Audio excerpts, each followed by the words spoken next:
Saya coba simpulkan sebentar dengan cepat bahwa setelah selesai salat yang ditutup dengan salam itu, Assalamualaikum warahmatullahi, Assalamualaikum warahmatullahi. Kata Al-Quran, jangan terburu-buru untuk beraktivitas yang lain sebelum Anda menyempurnakan satu amalan, yang amalan ini begitu dahsyat dalam pandangan Allah Subhanahu wa Ta'ala.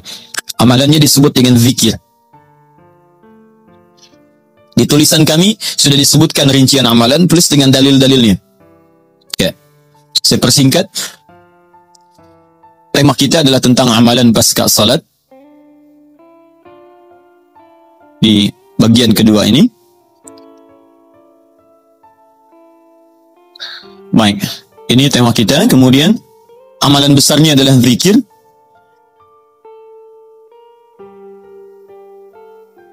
Dalilnya di Quran surah keempat An-Nisa ayat 103. Ini tema besar kita. فَإِذَا قَضَيْتُمُ الصَّلَاةَ فَاذْكُرُوا اللَّهَ. Fokus. Maka jika Anda telah tuntas mengerjakan salat, segeralah berzikir kepada Allah Subhanahu wa Ta'ala. Ingat, amalan pasca salat yang diutamakan apa? Zikir. Saya mau tunjukkan pada Anda satu hal yang sangat mendesak. Kenapa amalan ini begitu sangat ditekankan oleh Al-Quran?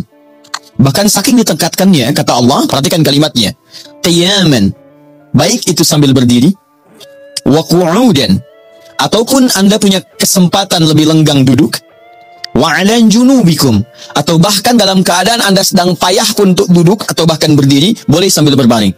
Perhatikan, saking pentingnya amalan zikir ini, itu Al-Quran seakan menghadirkan semua situasi untuk menggunakan amalan ini. Ya, bukan tidak ingin menoleransi, tapi ada sesuatu yang penting di sini. Saking pentingnya seakan-akan kalau dalam bahasa yang lain, tolong jangan tinggalkan ini. Ya, kalau Anda memang buru-buru, harus langsung bangkit pasca salat. Ada yang bahkan setelah salam subuh, Assalamualaikum, Assalamualaikum. Saya harus kejar ke tempat pekerjaan, langsung mau berangkat. Nah, terburu-burunya Anda untuk mengejar pekerjaan itu tidak menghalangi Anda untuk berpikir. Kalau bisa sambil jalan pun pikir aja. Ayo, lakukan. Kerjakan amalan ini. Kalau Anda senggang, duduk dengan tenang. Lakukan. Kalau amalan ini tidak penting, mustahil Anda diminta untuk mengerjakannya, sekalipun dalam pekerjaan yang sifatnya darurat Anda mesti lakukan. Paham sampai sini? Baik. Nah, nanti kita akan lihat apa rahasianya amalan-amalan ini, zikir ini.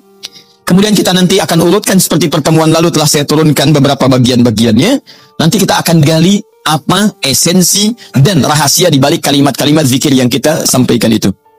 Baik, saya percepat. Zikir seperti pertemuan lalu adalah setiap aktivitas yang mampu mengingatkan dan mendekatkan kita dengan Allah Subhanahu wa Ta'ala. Jadi ada dua nih. Satu ingat, kedua dekat. Awas, ini selalu menyatu, terkait berkelindan, tidak akan pernah berpisah. Di orang yang ingat Allah, pasti memiliki kedekatan dengan Allah. Jelas ya? Baik, jadi kalau cuma ingat tidak membuat dia dekat, ini bermasalah. Ketika seseorang ingat pada Allah, hubungannya menjadi dekat dengan Allah. Ketika menjadi dekat, maka dia akan dipelihara oleh Allah Subhanahu wa Ta'ala. Dipelihara dari maksiat dan segala yang menyulitkan dia dalam kehidupannya. Makanya mustahil ada orang berzikir tapi berbuat maksiat kepada Allah. Apa nih? Mereknya Akhir TV. Jangan, itu bir. Oh, pakai bismillah dulu lah, mungkin berkurang dosanya dikit. Enggak bisa. Jadi tidak akan bersanding taat dengan maksiat. Anda ingat Allah, mustahil berbuat maksiat. Ya, maaf, seorang karyawan yang ingat Allah tidak akan bermaksiat dalam pekerjaannya. Seorang ibu istri yang ingat Allah tidak akan bermaksiat dalam rumah tangganya. Seorang anak yang ingat Allah tidak akan pernah bermaksiat dalam kehidupannya. Maka dari itu, nanti kita akan lihat puncak zikir, apakah hanya dalam pasca salat saja atau dalam aktivitas yang lainnya. Maka yang pertama, ini akan membantu mengingatkan dia kepada Allah. Yang kedua, membuat hubungannya dekat dengan Allah Subhanahu wa Ta'ala. Nah, amalan ini ada setidaknya 6-7 amalan. Hari ini saya janjikan untuk mengurutkan amalan-amalan ini. Ya, saya ingin tes dulu apakah Bapak Ibu masih ingat atau tidak. Satu apa? Istighfar. Istighfar. Saya tuliskan satu. Istighfar. Apa dalilnya?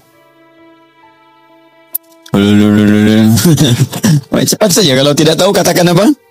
Allahu a'lam. Baik, masih ingat? Saya sebutkan kemarin hadis Nabi di riwayat Muslim, hadis 591. Masih ingat? Baik, ini ada istighfar. Baik, yang kedua apa? Allahu alam. Enggak ada, Bu. Allahu alam. Assalamualaikum warahmatullahi wabarakatuh. Assalamualaikum warahmatullahi wabarakatuh. Astagfirullah, astagfirullah, astagfirullah. Allahu alam, Allahu alam. Enggak ada. Baik. Baik, kita lihat ini istighfar atau masuk kepada kalimat thayyibah. Dalilnya Quran surah keempat ayat 103, kan? Kemudian yang kedua, bisa juga bacaan Al-Quran.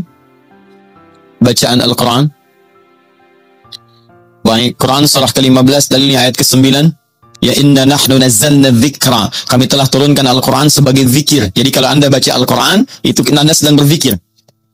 Kemudian bisa juga hafalan Al-Quran. Anda menghafal misalnya. Baik. Misal, Anda tidak membaca, tapi selesai sholat Anda membacakan ayat-ayat Quran sebagai hafalan. Ada ayat kursi misalnya, ada 3 surah yang terakhir, ada kemudian ayat pertama sampai 5 misalnya, Al-Baqarah, ya ada ayat-ayat yang lainnya, hafalan misalnya. Begitu Anda bacakan, Anda sedang berzikir. Dalilnya Quran surah ke-54, ayat 17, ayat ke-22, ayat 32, ayat ke-40. Ketika Allah menyebut para penghafal Quran, menyebutnya dengan proses berzikir. Walaqad yassarnal Qur'ana lidzikri. Kami telah mudahkan Al-Quran sebagai zikir. Ya, hafalan di sini zikir. Untuk dihafal, untuk berzikir. Jadi kalau Anda pasca sholat kemudian membaca ayat-ayat Quran dalam hafalan bukan menggunakan mushaf, maka Anda sedang berzikir kepada Allah Subhanahu wa taala. Dan nilainya 4 kali lebih banyak dibandingkan dengan yang membaca. Ya. Nah. Doa.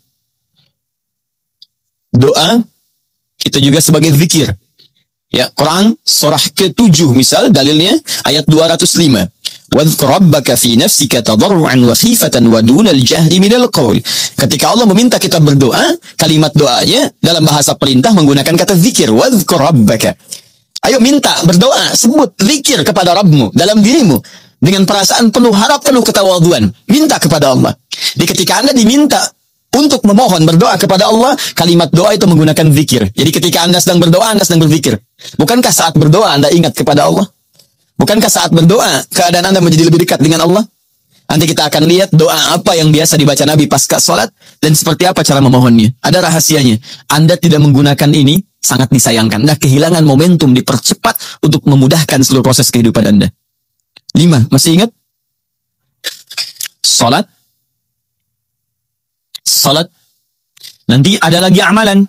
Pasca sholat, ada sholat.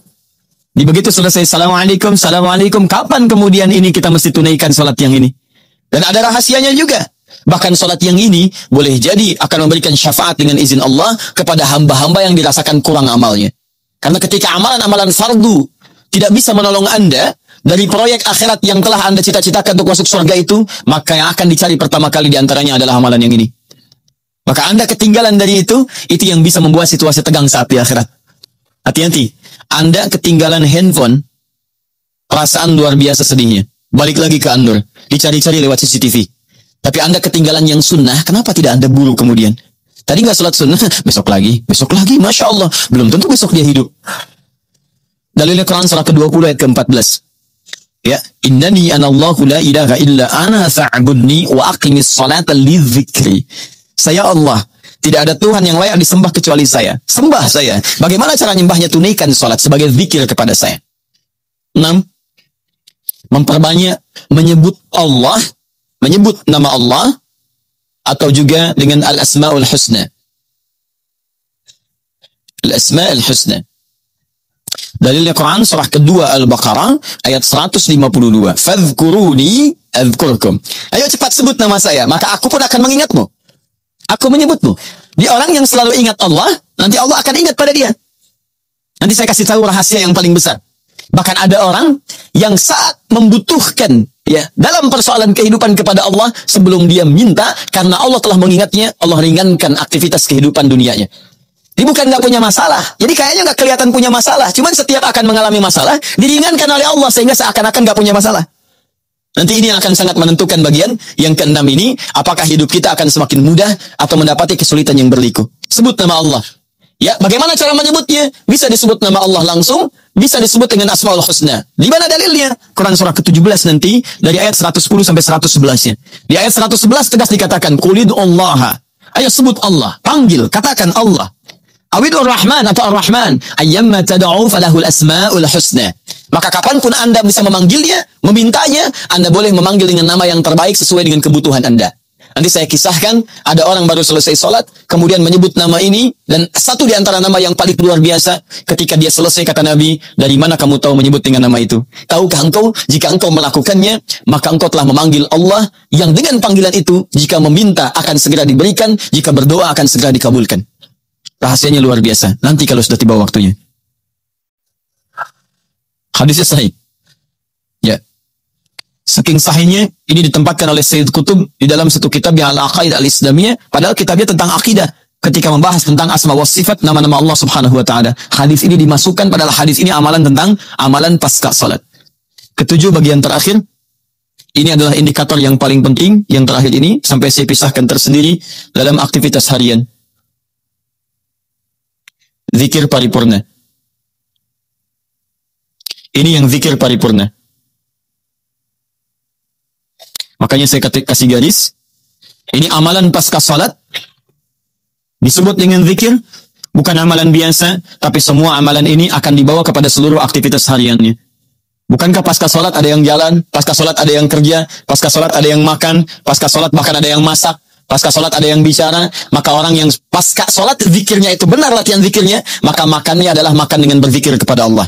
Bicaranya zikir kepada Allah. Jalannya zikir kepada Allah Subhanahu wa taala. Nanti saya turunkan ayat-ayatnya bagaimana orang berjalan sambil zikir. Bagaimana orang kemudian makan zikir. Bagaimana orang bicara zikir. Jangan-jangan selama ini kita hidup 24 jam tapi aktivitas kita tidak dalam rangka zikir kepada Allah Subhanahu wa taala. Dalilnya Quran surah ketiga Ali Imran ayat 190 sampai 191. Inna fi khalqis samawati wal ardi wa ikhtilafil laili wan nahari la ayatin liulil. Siapa ulul albab itu? Ayat selanjutnya. Alladzina yadhkuruna Allah. Mereka itu orang-orang yang senantiasa zikir pada Allah Subhanahu wa taala. Qiyaman, dalam keadaan dia berdiri, wa qu'udan, ataupun dia duduk, wa 'ala junubihim, atau bahkan sedang tidurnya. Tidurnya disebut sebagai zikir, berdirinya disebut sebagai zikir, duduknya disebut sebagai zikir. Dan ahli zikir ini adalah orang-orang yang akan dimuliakan bahkan oleh Allah ketika kembali ke akhirat nanti. Dan dipuji-puji oleh Allah Subhanahu wa taala.